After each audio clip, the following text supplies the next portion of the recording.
Okay. Okay. Thanks. Bye. Bye.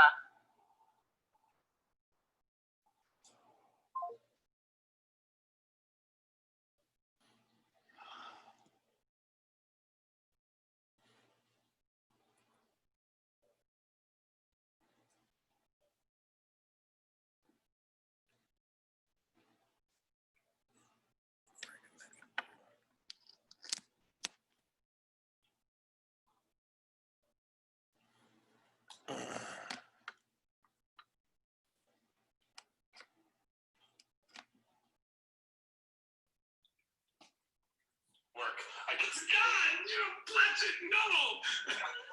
Oh, let's see about 200.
Can go is $300,000.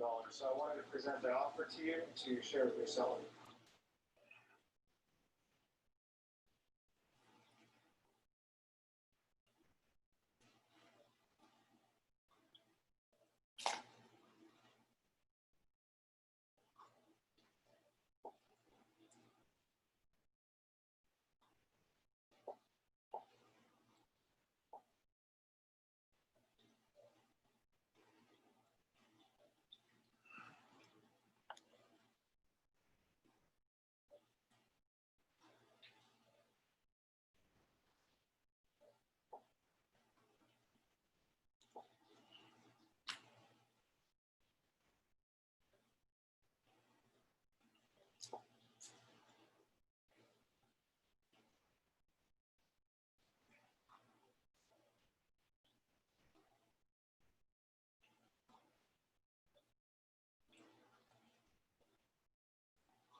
I thought y'all had went to that thing. Jay did.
Hey, what was the name of that movie? It wasn't out 8 months ago. It was like a Bonnie and Clyde kind of thing. I think they shot the police. Queen and Slim? Queen and Slim. Did you see that? I did. Yeah, you said it was a little bit disappointing. Yeah. You want to watch that now? I do. Amongst all of what's going on in society? Yeah.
Oh, you got groceries.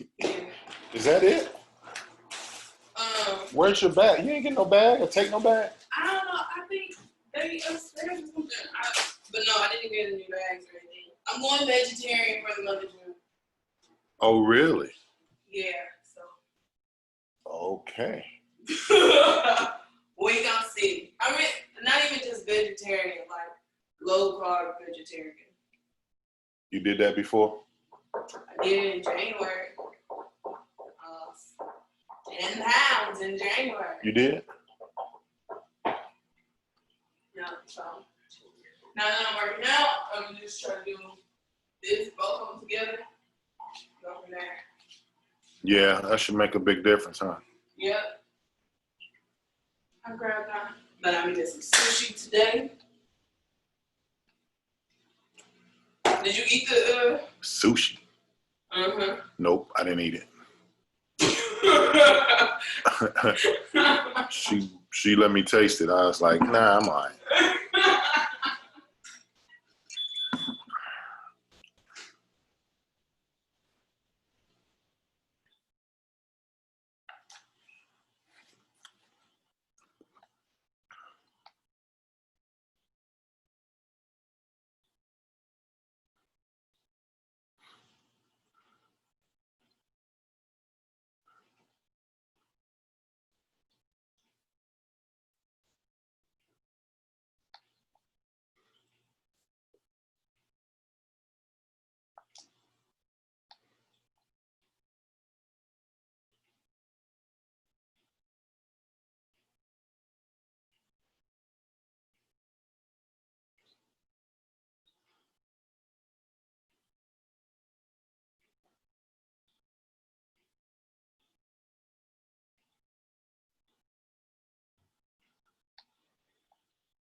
Why you ain't go around with her?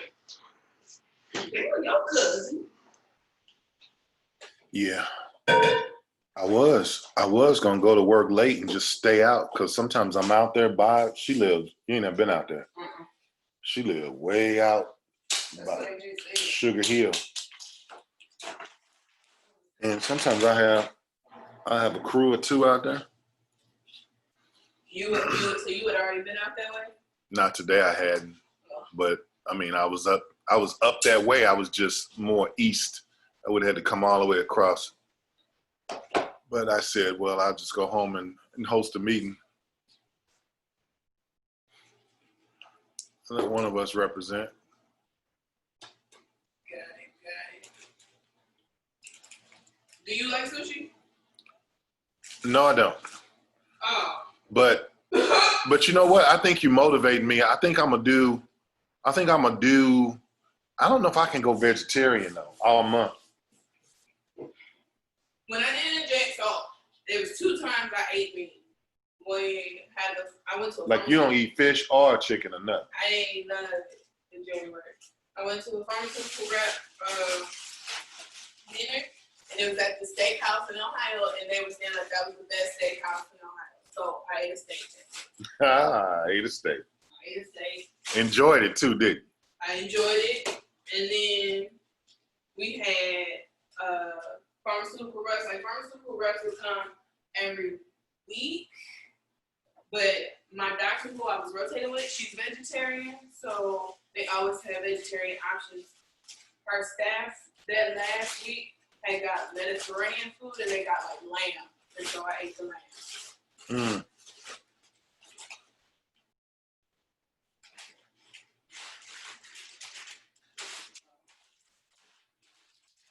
Yeah, I'm gonna do something. I'm gonna do something in June. I need to do something. Yeah, because I gotta stop seeing these twos forever. I never weighed 200 pounds until I got to middle school. How that work? Really? Yeah.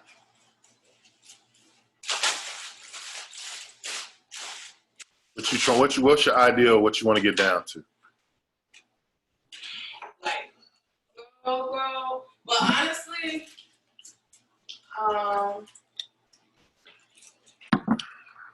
so I don't know. You know, like my body be tricking me sometimes. How much you think I weigh? Now that I told you I weighed 2, but did you think I weighed 200? And then when I was on the boat, I weighed 247 with all that stress. Yes, You did? I did. Damn. Right? Like, yes. I weighed. Can you see it in your pictures? Yes. I weighed 247 on that boat. Yo. That was a trip, huh? Yes. When I came back, I was like, oh. And I could see it, like, honestly. Let me see. It was one picture.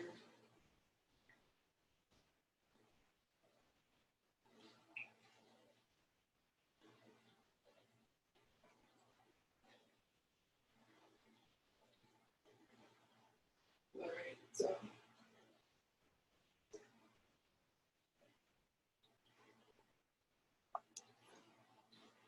Damn, you ain't nothing but 5 foot nothing. Let me fix you up.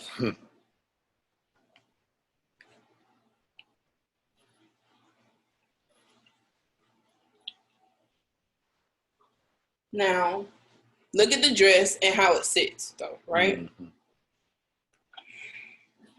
This is the same dress.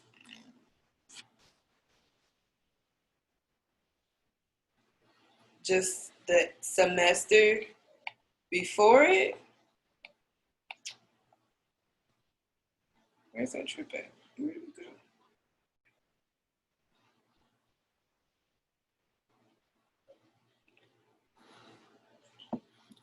Oh, wow. Yeah, that's the difference, huh? Yeah. So I was like, okay. And then, like, yeah,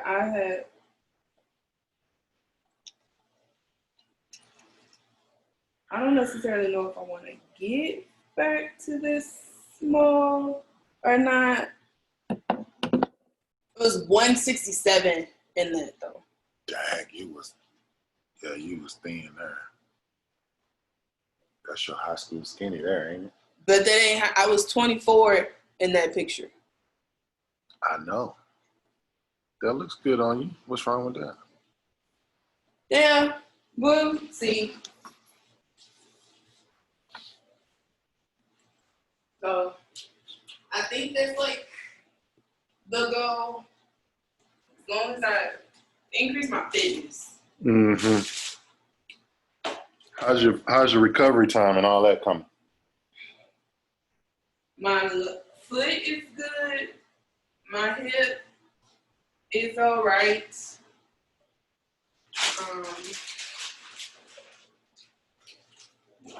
It's really just like making sure that I miss lifting weights. I think I'm about to. I was telling AJ I'm thinking about looking into like the CrossFit gym. Mm-hmm.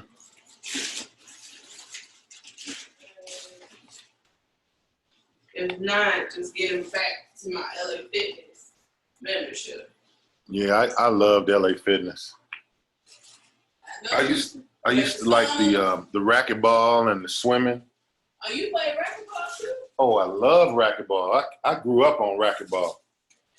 I used to be at the courts. White. No, you know what it was? What?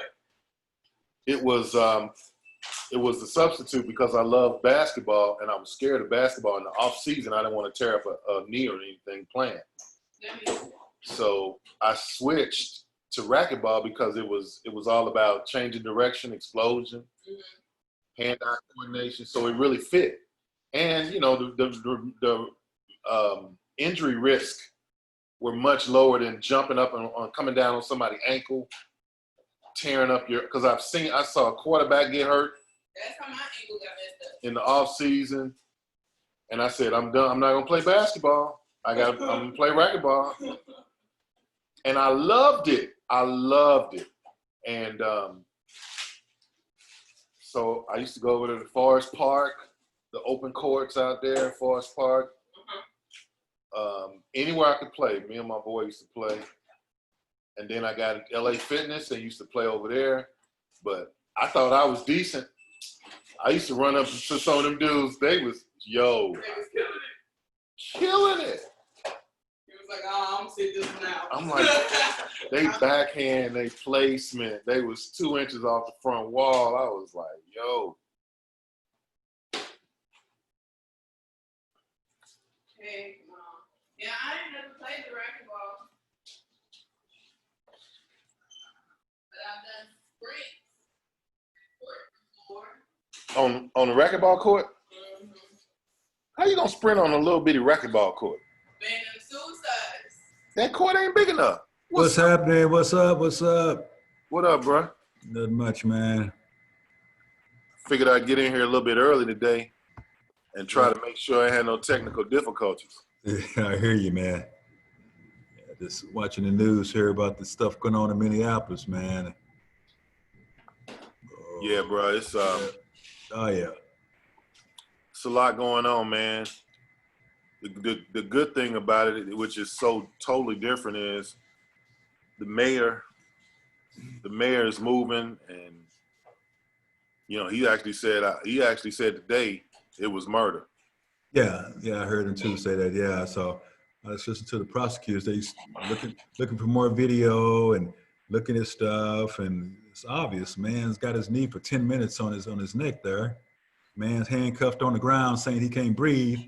You know, people bystanders tell him, "Hey, man, let him up. You know, he can't breathe." And Yeah, nose bleeding, and I'm like, bruh, that was so graphic, man. It just took me somewhere when I saw that, dude. Well, that officer too, I just found out he's been involved in 3 shootings. He shot a guy who said he was going for his gun in 2008 or 6 or something. Then he had shot somebody else 2011. He's got 18 complaints, and he said saw that. he's got 19 years on the force, and he's got 18 complaints and like 16 still outstanding. So yeah, so. Yep, I saw that. I saw that today, bro. Yeah. And he's part of. It was like a barrage of bullets that went into somebody's car. He was one of them officers that unloaded his gun. About 42 rounds or something went into somebody's car. I'm like, dang. Yeah, the one in 2011, it was 5 officers involved, I guess. It was 5 of them. Then the Asian guy, too, he just paid out to somebody complaint that he had, the one that was standing there just watching, the little fat Asian guy. I think I forgot what type of complaint he had, but Oh, he had a complaint too? oh yeah, he had one. Yeah, he had one, and the other two were new. One had just been on like a year, and the other one's been on like 2 years. The other two that were standing by. So, but yeah, the Asian guy, he's been on like 8 years, and yeah, they just settled a complaint, use of force complaint with him. So, you know, there's a break in the footage, and we see him cooperating in both of the videos that we have. Yeah. Where they taking him over, he sit on the sidewalk. But I want to see the body cam. Yeah, from the officers. Yeah. From the officers, Yeah. and I was like, the mayor hadn't even seen that, and my pops was saying that they don't even show it to him. The state owns it or something like that. Huh. Well, it's interesting. The report too. They What's stated up, Pete? that he resisted and everything, but in the tape they got, ain't no resisting going on. Right, ain't no resisting at all going on. Yeah. How he make it from that sidewalk to underneath that car bumper? I don't know. Yeah. And bro was handcuffed, man. Yeah. Oh yeah. That's a no. Yeah. When they handcuffed and like I say, it's 4 of y'all there. He's handcuffed on the ground. What? Yeah. Ain't no need for no knee on the neck. He's telling you he can't breathe. Yeah, I see they looting and burning stuff up there too, yeah. Man, I saw a video of inside a Target.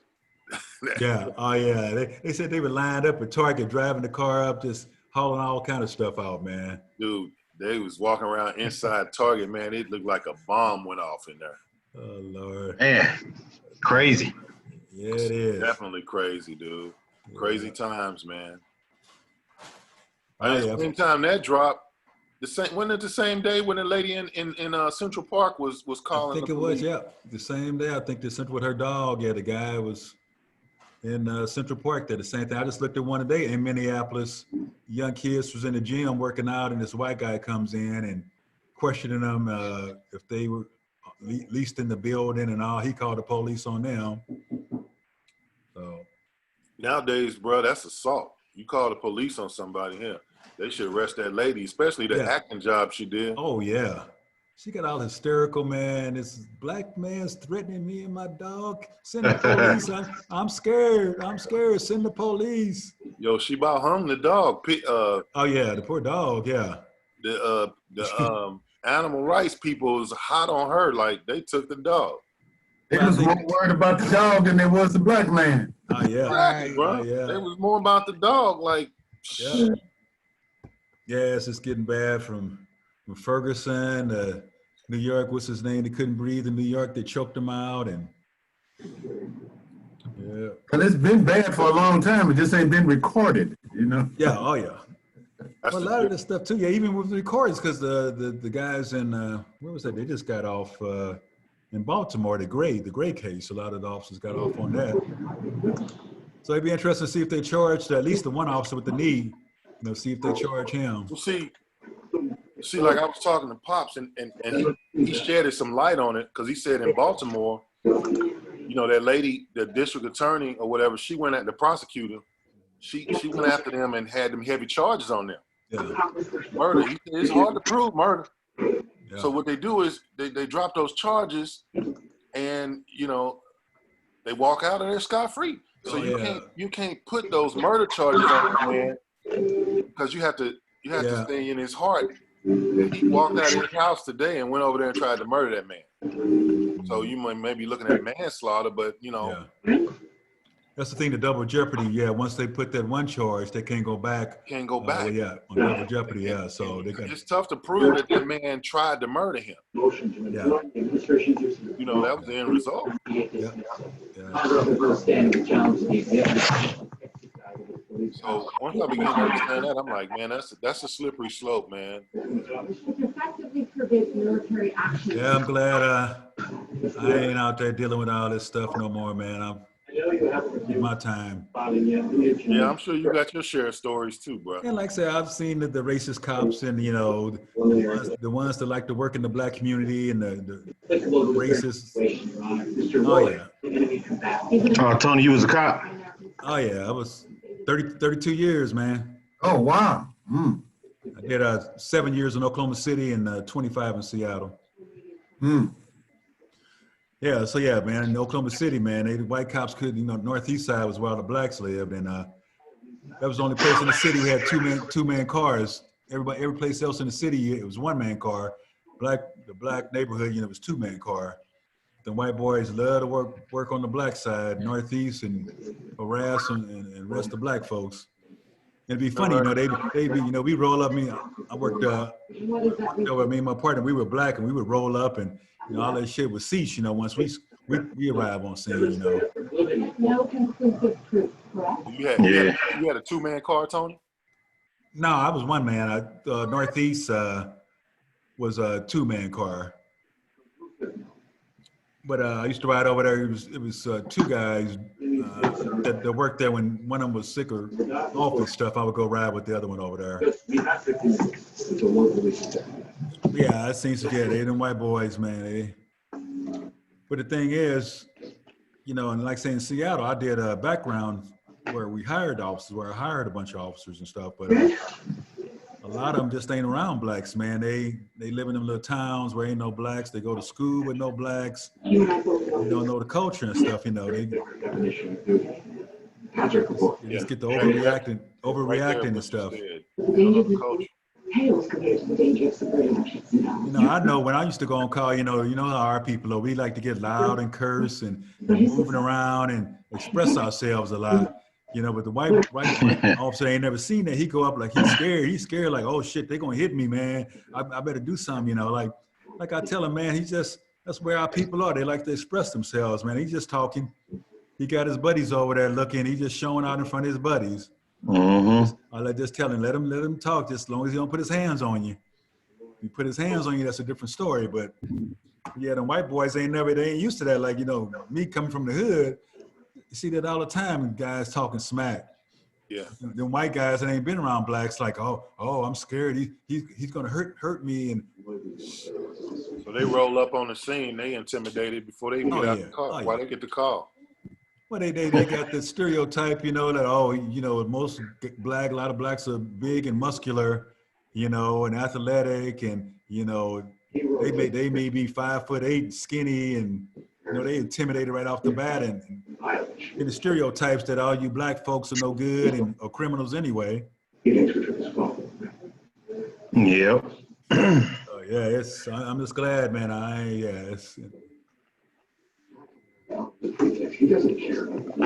Tough job to have there. I know. Like I say, I'm glad. Thank God I survived my 32 years and get the hell out of there and let these other little youngsters have it, man. Yeah. Everybody responds different, you know. Yeah. Everybody responds different in that moment. But what gets me is, you know, it's the white officers killing blacks. That's all, you know, blacks being killed. How come white officers aren't killing Caucasians or Asians or Mexicans? You know, all these other males out here, it's just black males, you know. Because you see them be aggressive like that too. Yeah. Oh yeah. You know, how come black cops ain't killing white guys? You know. Man, we all seen them videos of the white man that's damn near got his hand on his gun talking to a cop at the Capitol building. Or you saw that, man, and I'm like, bro, cop got his hands out like, come on now, calm down. Like, let us look like we carrying. Man, that don't bruh. It's just disproportionate, man. Yeah. And it's so frustrating, man, you know, and to see them out there riding. Well, you know, you gotta diffuse it. Dr. King said, riots are the language of the unheard. Yeah. You and know? I'm thinking with this Minneapolis, with the Floyd thing that's going on, I'm thinking just like the other cases, nothing's going to happen. They probably ain't going to do nothing. Then we're going to be back again a couple of weeks or months from now. It's going to be another one. You know, another cop's going to shoot or be on something. I can't breathe. Another I can't breathe, you know. Well, you know, I was thinking about that the other day. In fact, I was in a conversation, and you know, timing is everything, man. And even though we've been here before, and before that we was there before, we may end up here again. But you know, people are tired of being tired, man, and you just never know Yeah. when that time is. Maybe this is the time. You think about Rosa Parks. Yeah. There was other Rosa Parks before the Rosa Parks. You know, there was Claudette Coleman that didn't get off that got arrested before Rosa. There was another lady before that. So you just never know when that one is. Maybe this is the one, because you got a lot of people ready. And that's the thing that I'm fearful of, is that with all of this emotion and with all of this readiness, where's the leadership? Like, what are they doing behind the scenes now? And it's good to get those cops off the street, and let alone just fire them. Yeah. But like, what are we gonna do with this energy that people are ready to move and ready to be late? That's my concern. Is it just gonna fizzle out? And like you say, in a month and a half, we got another one? Yeah. I don't know, man. Hopefully this is one where people can rally behind, because you can't unsee that video, bro. You can't. Oh yeah. Yeah. That was. And then after we find out the cop's background, all the complaints, and he shot 3 other people before. Yeah, man. He was wilding, dude. He should have been gone a long time ago. Oh, if half of that is true, he should have been long been gone. Yep. I don't know if it's true or not, but they got a picture floating around on the internet and on Facebook of him standing 3 people away from Trump at a rally. Oh. I saw that. They got the circle, the arrow pointing to him, and the circle around Trump. Yeah. You know, you never know whether that stuff is true, but you know. That's why a lot of times I don't even circulate it unless I can fact check it. Yeah. Right. Yeah, they fact checking Trump now. Yeah. I was going to say, who you think you are? Trump? Fact checking? I'm gonna shut Twitter down, damn it. Everybody got to go. Yeah. Hey, man, fuck the police, man. Let's talk about some options.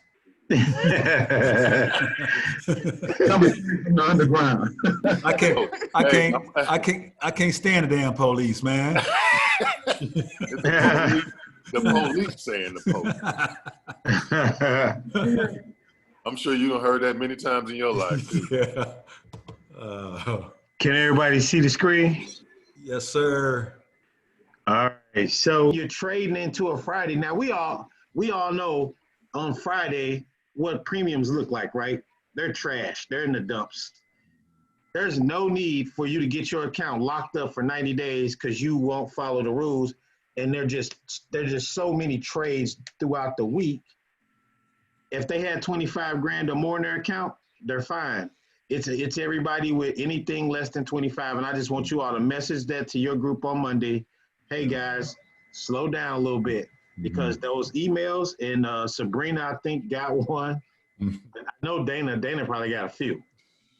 Yeah. That mean Keith probably got something too then. Oh, they probably, and they was like, well, Douglas, what does this mean? I'm thinking, hey, you might want to slow down, because what I don't want to happen is if they get their account, so they'll lock your account up, right? But you can take your money out. They're not locking your money up.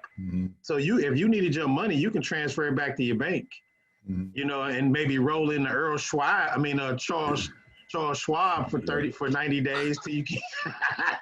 But I'm saying, did you say Earl Shive? I did say Earl Shive, didn't I? Yeah, you don't want to roll in the Earl Shive unless you need a paint job. That's right, yeah.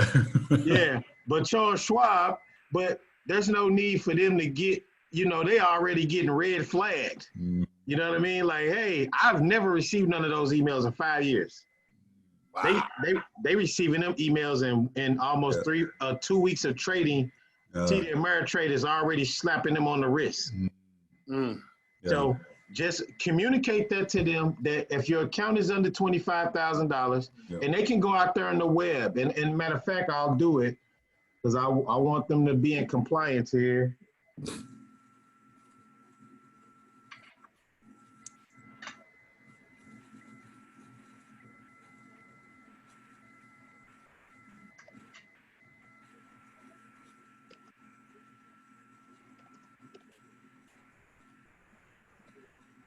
That's on here. You bring it over to me, mom and dad, right? You gotta get it over with quick. It's like ripping off a Band-Aid. Yeah, you gotta know what she's in for, and if she doesn't run away screaming, then you know you gotta keep her. Huh?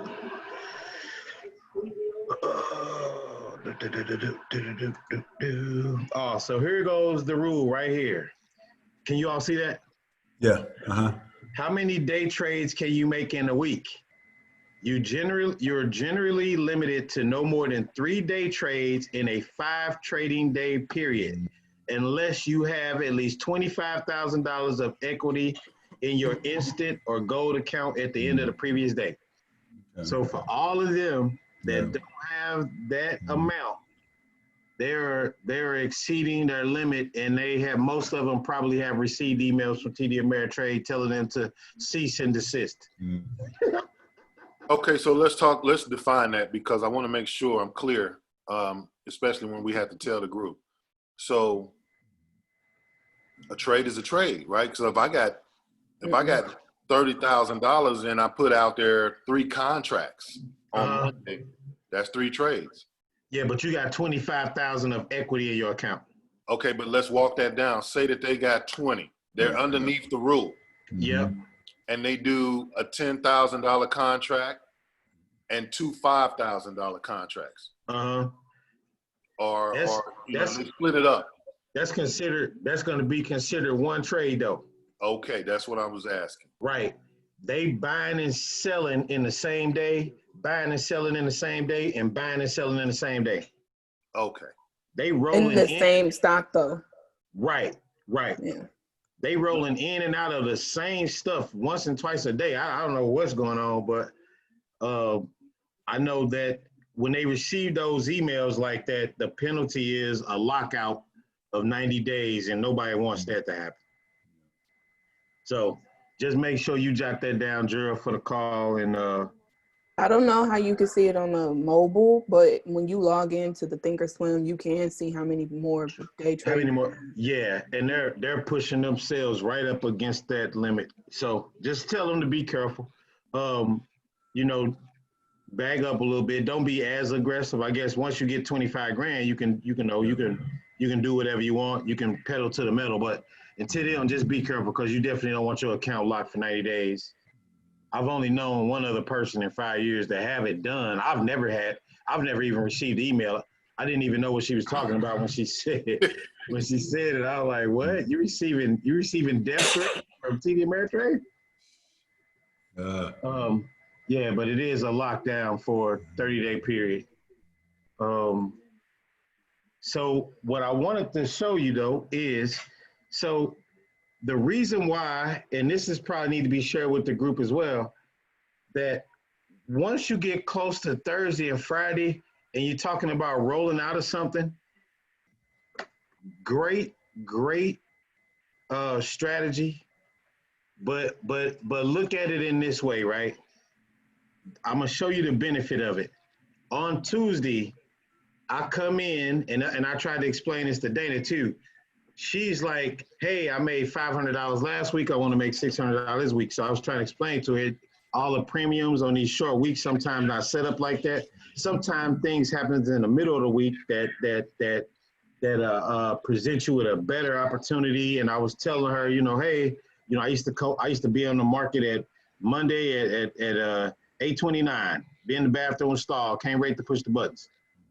Had to slow down a little bit. Had to slow down and go forward and faster, if that sounds accurate. So check this out. Let me show you how this was revealed. Tuesday, Dennis and I sitting at the table. We both made this trade. RCL. I initially was paid $120, right? 3 contracts. Everybody know what happened to RCL, right? RCL took off. Yeah. When they took off, I used that opportunity to roll out. So I bought it back for like $30. So they paid me $120. Out of that $120, I gave $30 of that back for a profit of $90 for myself. I turned right around that same day, and I knew that I did not want to play in the rest of this week. My mind and my approach told me there's no need to stand here to collect another $80, $90, right? If that was the case, I could have just stayed in the trade. It didn't make sense. So I rolled into next week, and I grabbed 608 for next week, where I was just in the position where I was collecting 120, gained 90, gave 30 back to get a better opportunity for the following week at $680. And so when we roll out of trades and when we roll out and we buy back, I just want to make it clear that buying a contract back is not bad at all. They gave me 120. I gave them 30 back. I kept 90, rolled into next week where I collected 608. I kind of put myself in a better position, even if the stock falls. And so this is what happens a lot of times, where people start to panic and they make decisions based on just slow down and think through it, right? I know when you all see those numbers moving all around, you get amped, and sometimes you lose your place on the show. You'll click the wrong week, you'll click the wrong stock, you'll do all of those things because you're ready to go. And I'm just saying, slow down, be patient, think it through. You got time. If you don't make a trade till Wednesday, hell, you got 16 hours Monday and Tuesday to make up your mind. So you ain't got to rush. The money not going nowhere. The program is not going anywhere. Nobody's going to take it away from you. Just slow down. And so when you think it through, what happened with BA? BA come out, BA take off the 159. I was able to roll out of that and place another trade. But I didn't, on those short weeks, when I get down to Wednesday or Thursday, I'm not looking at anything for Friday. I'm just not. Because I want to get something for next week. And if the premiums are right, then I'll roll it. If they're not, then I'll hold on till Monday. I have no problem sitting my money on the sideline until I get the opportunity that I'm looking for. And so what I don't want people to start doing is buying any car. Don't buy any car because it's a car. If you go to the car lot and they ain't got the car you want, hell, you know you're going to get a car sooner or later. Just put your money back and wait till that car comes on the lot. When you looking at the screen, if the money is not where you need it to be, then just find another value company that may be paying you something different, but don't panic. Like it's not going anywhere. And like I'm gonna take Gerald's approach. Yeah, I got a $800 goal weekly, right? That's what Gerald has, but he's using the whole month to get that. Like he's not. If it don't happen this week, it's like no, that didn't happen. So man, I missed out. Nope. Next week may be a $1,200 week to help supplement the loss that what he didn't gain in the first week, and so on and so forth. So what I really want to do is challenge everybody to really manage your account in the best appropriate way possible. If you have to roll out of a deal to get you a sweeter deal, I suggest that you start doing that. Before, I would have never said this to you because we were just learning the basics, right? Buying a put, closing a put, letting it expire, rolling it on the call side. If now we're to the point now, everybody's up to speed. Everybody clearly understands what I say when I say roll out. Like if the stock runs away from you, don't sit there till Friday to collect another $30. Get out of there.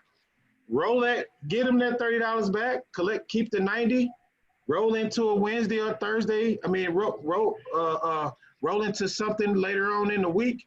But when it gets to Wednesday or Thursday, those premiums go almost next to nothing. They're small, and they make you get closer to the number. So I say, don't chase the premium, chase the process. So the process will tell you that's too close for me. So I don't care what they paying. That's just too close for comfort. I'd rather roll into next week and back up. I had a conversation with Gerald, was it Monday, Tuesday, and BA, for example, y'all, current example. I like examples. So just 2 days ago, this stock was trading $10 higher than it is right now. And Gerald is probably hoping tomorrow that it don't exceed 139 because he wants to get back on the put side, and I don't blame him. That's his strategy. That's him and his wife's strategy, and he should wish for the best. What I want to show you here is on this options chain, what Gerald and I had discussed, and there's nothing wrong with it, is absolutely what you should be considering. When you roll out, and this is a rule of mine, I've stuck to it for the last 4 years. If I roll out of something in this current week, my first look is gonna be right here. And so as a quarterback, right, you got reads, you got 4 receivers running routes. You got your main go-to guy, but if he's covered right, now we got to check down receiver 2, receiver 3, receiver 4. Always have 4 receivers, right? And a running back as an option that, hey, if my main receiver is covered, double covered, then my check down receiver is next. And then if he's covered, then I have another check down receiver. So the first thing you do when you roll out of a trade is go in and look at what the value is for the rest of the week. If there's no value here for the rest of the week, then your check down is this. Okay, it's Friday, it's Thursday, and I would suggest do it Thursday before the market close. It's Thursday at 2:30. I done made my little money out of the deal. I maybe had Gap Born for 135. It's selling at 149. I'm a roll it out, roll it to next week, and you may grab you one of these premiums. But start paying attention to, where you could go with your money to best help you. Because we all texting each other, and it's we all saying the same thing, and we all looking at the same thing. It's very clear, but we can help each other by just pointing things out. When I see something, I'll hit Gerald up or hit Dennis up right away, Tony, and say, hey, you can roll out of that, right, and collect X amount of dollars. So I have a few examples of me doing that with you all already. Like, hey, no sense of waiting till Friday I'll give you an example right here. I'm gonna open this up.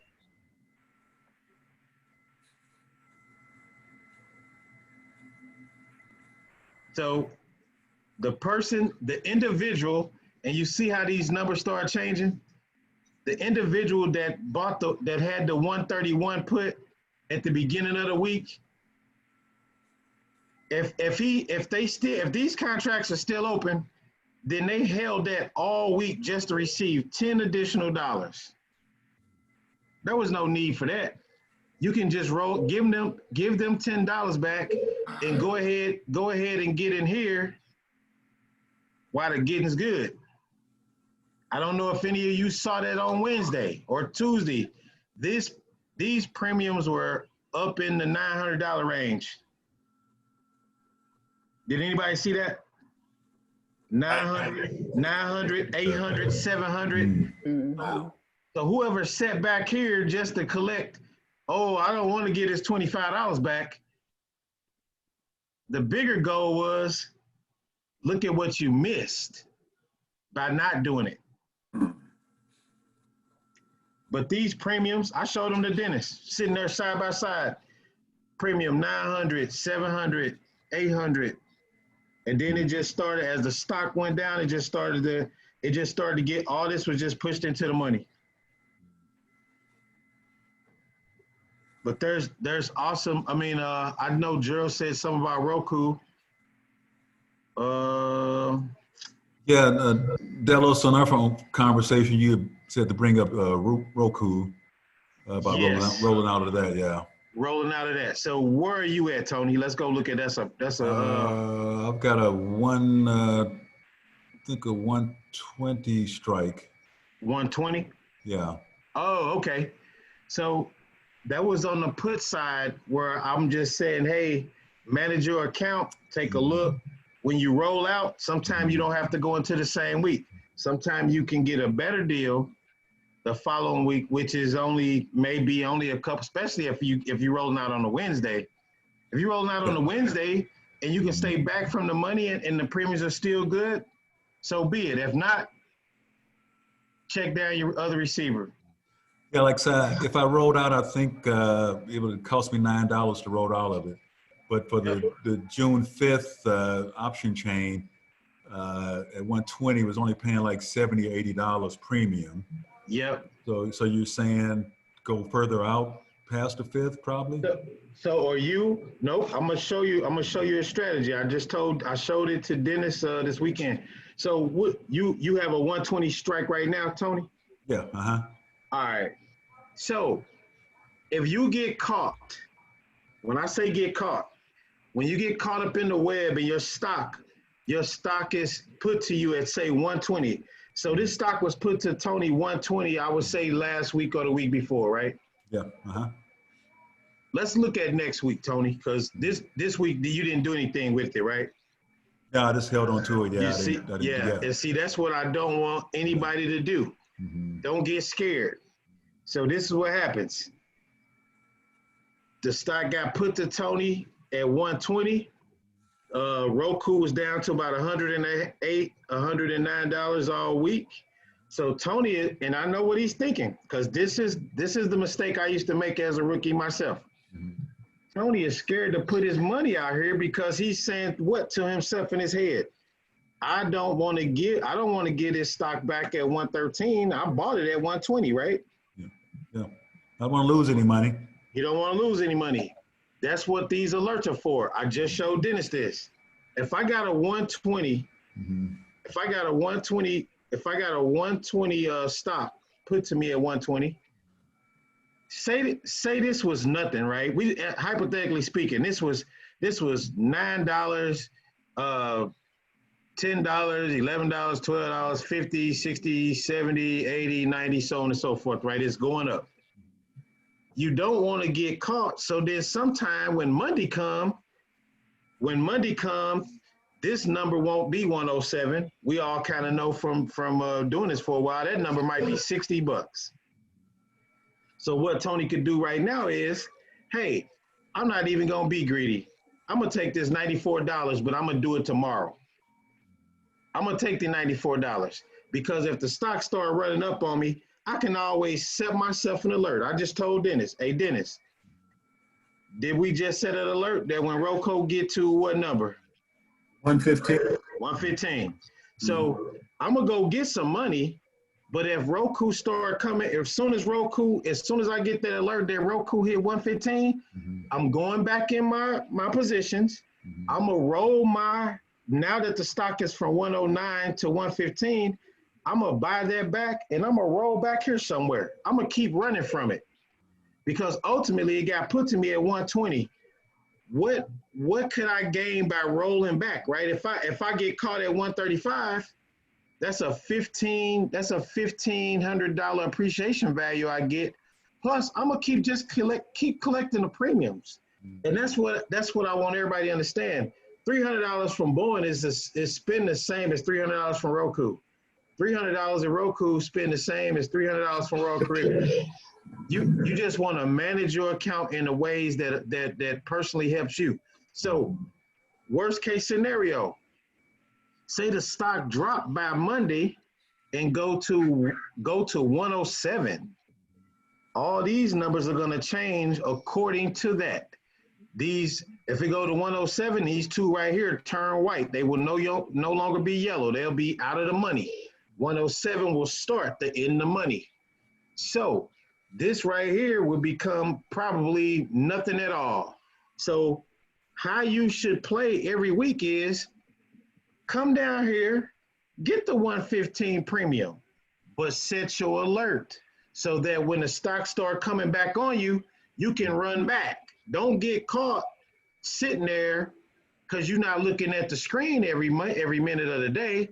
Don't get caught sitting there, but don't get caught sitting on the bench either. Always get in the game. You don't have to go, all the way up here because you bought it at 120. Ultimately, if the stock is put to you at 120 over here, and this is what I told Dennis, this is the market that I purchased it, right? So if I buy a door for $120, there's no way, and excuse my French, there's no way in hell I'm gonna go over here and sell it to you for 115. I need at least 120 for it over here as well. So I wrote something out for Dennis, and it's a little arrow. I'm gonna show it for everybody. So if I get the stock put to me at 120, I gotta at least get 120 for it. But I'm not afraid if the stock is going down. I want something while I'm sitting here, right? So I'm just gonna come in the game and go in here, right? I'm gonna go to 116. The stock is currently trading at 109. So I'm gonna go to 116, but you best to believe that I got an alert set up on my phone for 113. As soon as that stock hit that number, I'm rolling back, because guess what it's doing? It's coming at me. But it's not gonna catch me sleep at 116, because what? I bought the stock at 120. I at least need that for it. So I'll just keep staying in the game until the price come back. There's no reason to sit your shares on the sideline. That's not what they're for. They do you no good. What you need to do is find you a safe zone and set an even safer zone alert and let the process work for you. That's what those bells and whistles are in there for. They're not in there to make noise and make you sound smart while you're in line ordering chicken. Get the alerts, set them up, use all the tools, and they'll work for you. They'll work for you. Like if I had Roku right now, Tony, and I'm telling you this, I would come in here first thing tomorrow. I would grab me a 121, right? Because what I'm doing is this 107 means nothing to me, because the difference between 120 and 121 is $100. So I'll take the 94. I don't necessarily got to get the 107 because it's the bigger number. Which one of these numbers are the bigger number? If you add your appreciation and the number you see in the bid price, what is truly the bigger number? 121. Yeah, the 121. The 121, exactly. So by just giving yourself that little room right there, see, Tony, you can set and forget that. You ain't got to watch it. You ain't got to set no alert. You know why you don't have to set an alert, Tony? Because the stock is past what you paid for it to begin with. And if it do land on you, you already collected $94 for the transaction. All you're going to do is receive another $100. Another $100, yeah. But if you say this wasn't the case and you had to come in here, it's okay to come in here and set that, but do not ever do that without putting up a fence. Okay. And your fence being your alert. Always set your alert. Alerts. If you got a stock falling on you, you could absolutely still collect premiums on that fallen stock. Absolutely. But don't ever do that without putting the fence up. And your fence is your alert button. I will get real familiar with setting alerts for yourself. So if I had the 115 and like I said, it's getting close, I got my alert, buy out of it, then drop back and buy back in at a better price down here. Down there, okay. Yeah, and you don't care about giving it back, right? You don't care about giving that little premium back, right? Because I'm just gonna collect the new one. Yeah. I'm gonna give you the old one back and collect the new one, and I'm gonna position myself to put a little cushion here for me to have some appreciation value. So what that's doing, I'm glad you walked us through that, man. What that's doing is it's just giving you some cheese if the stock just is in a stalemate. So let's just call what you went through this week a stalemate. Correct. The stock ain't really come at you, it ain't go down, it's just stuck. And guess what, Tony? It's going down. Yeah, and guess what Tony did? Yeah. Just sit on the sideline with where he came in at. He didn't collect a dime. So that's a way to play. That's a way to stay active, even when the stock really ain't even doing nothing in your favor. Correct. I'm glad you walked us through that, man. Yeah. Yep. But see, because you always in the driver's seat when you own the shares, right? all you yelling out is, I'm not giving these shares back. Right. No, you're not getting them back no less than 120. Yeah. But this stock can stay at 109 and in between 100 and 109 for 3 months. I don't care. I'm gonna come close enough to where I'm gonna set this is what I want, and this is my alert.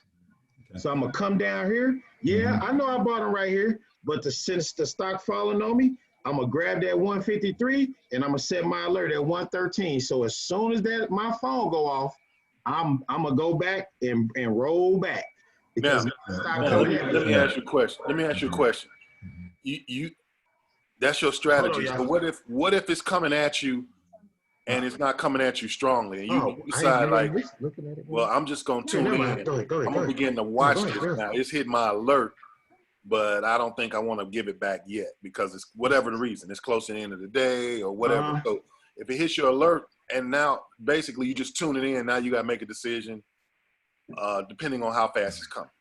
Right. And then sometime I'll reset the alert just maybe $1 back, because I ain't afraid of it. And that depends on what day of the week it is. If it's Friday and my alert go off, if I feel like, okay, well, I ain't gonna panic. I'm just gonna set it $2 more back. Right. And if that alert go off, it's time to bail. It's time to bail. But depending on what day of the week it is, if that damn alert go off on Monday, 2 hours after I just set the premium, I'm bagging all the way back because it's got 4 days to jam me. Right. But Friday at 2:30 that alert go off, you just saw, okay, so it's just a way to look at it and manage it, you know what I mean? And so that's a way to play a stock that's going down. You don't want to ever just not collect nothing because it done went that way. Like, no, I just scoot. You running away from me, I'll scoot a little closer, collect something, right? Always collect something, and set your alert 3 or 4 up from that. And now you got that cushion. As soon as that alert go off, you know to put your eyes on it. Yeah, because I think on Monday, the premium, I got like $75, $80 premium on Monday. Yeah. And like I said, now I think I can buy out of it for $9. So tomorrow I can go get out of it and jump back in, like you say, at a higher and kind of watch it there. Yeah. And that's just the way, and I just wanted to talk about that, right? Because you can also do that on the put side. Like, I know we try to squeeze everything out of the week. And I just wanted to kind of show everybody, just me personally, depending on so we'll look at the 1 day. So this is just 1 day left to expiration. You see how close I got to get anything out of that? Yeah. Why bother? You know what I mean? Why even bother with this? Yeah. I can just say, hey, I've collected enough. Because what you have to understand is if you're rolling out of a put to go closer to the strike price, you've already made money. So there's no need to put what you successfully done in jeopardy of a bad move. You just had a good moment that if you keep putting yourself closer and closer to the strike could end up, I mean, it's not bad. The worst thing that can happen to you is what, G? You own the stock.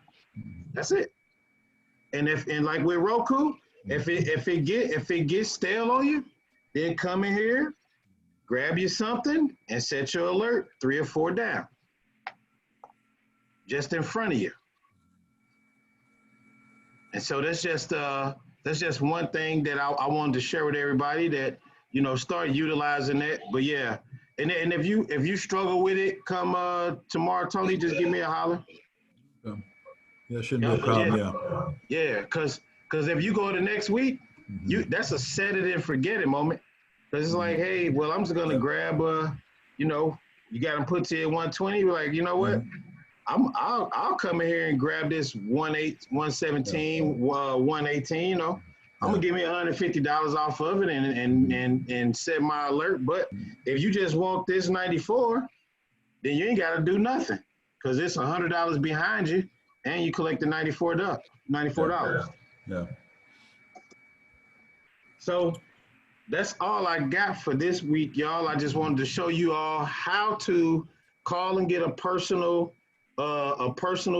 setup for 30 minutes for somebody from Thinkorswim, a professional at that platform that could walk you through whatever it is you want him to do. Split the screens up, show you this, any question you can muster, have it ready for them because they are pretty thorough. They know a lot about it. TD Ameritrade put them in that position for a reason. I'm sure they had to pass some type of test or something to get that set up like that, credentials or whatever.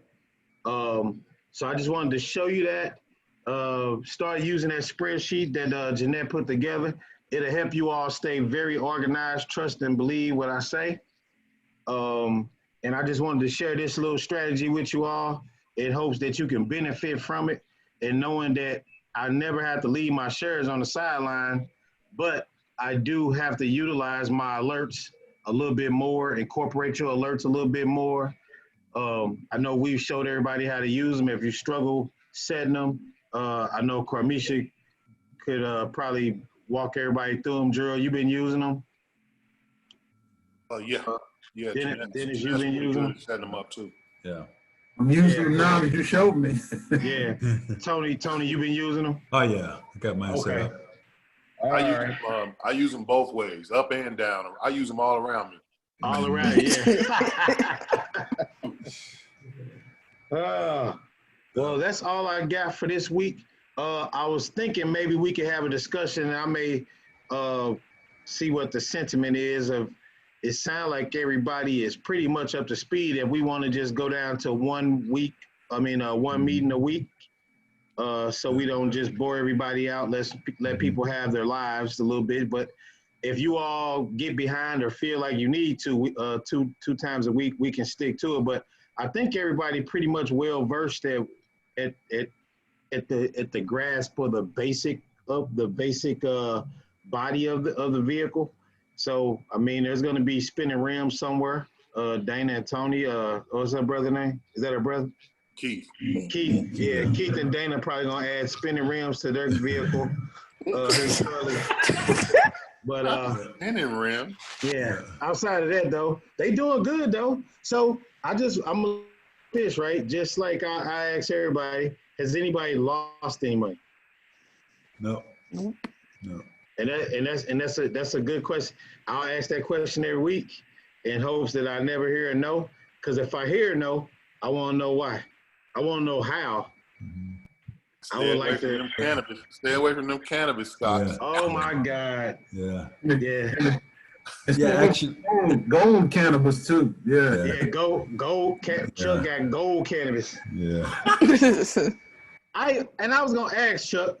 Like, Chuck, where can you even go buy a real gold chain at in America? I don't know. Like, do you know? Like if I wanted it like something fancy, like where would I even go? You go to Jacob the Jeweler. That's where they Go to the pawn shop. celebrities go. Go to Sam Light. Hey, didn't say Sam Light. Hey, Gerald, you was in the NFL, man. Where did all the players go, man? Pawn shop. Hey, man, I don't know. My memory don't serve me. Hey, Gerald, do you have one of them NFL cards where you can just walk in a restaurant and make other people get up? No, but we used to have one to get in clubs. You just hold it up. I can get like 2 other people in with me. I gave that to Chuck. I gave it to Chuck. It was expired. Chuck was still using that thing. Oh boy! You remember that, Gerald? We went to the Super Bowl down there in Atlanta. It was and your boy, what's his name? Damon. Yeah, Damon. We it was a long line, man, to get in the club. Yeah. And we walked to the front of the line, man. People were pissed off, and the girl, all she wanted was autographs. She said, "Well, let me get y'all guys autographs." Shit. Yeah. During the Super Bowl, though, you usually hold your card up, and it's only you. But right. I way on up. You looking around in the Super Bowl, it'd be like 12 other people in the crowd with their card. Like, oh, that don't work here no more. Okay. Yeah. Chuck had his graduation pitch on there. Yeah. All right. Well, I'm gonna let you all go, gents and ladies. All right. Yeah, bro. like that. The 1 day a week sounds good to me. Like, say, yeah, I'm pretty, much up on it. If I think 1 day a week may work. Yeah, Yeah, I think let's move it to Thursdays because then we still got the Yeah. Monday still got call. the Monday group, Yeah. and they'll probably start filtering over to our Thursday. Oh, Okay. I know at least Sabrina will. Probably. Okay. All right, that works. So we'll do Thursday. We'll cancel Tuesday. Okay. Let Jeanette know. Okay. She's like the meeting secretary and house speaker. And what's the other guy who's the guy that I guess that is the house? Who's the guy at the press secretary? That's what she's. Yeah. Press secretary. Yeah. All right. Well, you all have an awesome weekend. Tony, if you need me tomorrow, I'm sure I'll be talking to you, Dennis. But Okay. Carmisha, I will call you tomorrow as soon as I get off. I promise. Okay. All right. Everybody, All take right, care. people. All right now. I'll tell y'all later. Okay. Talk to you later.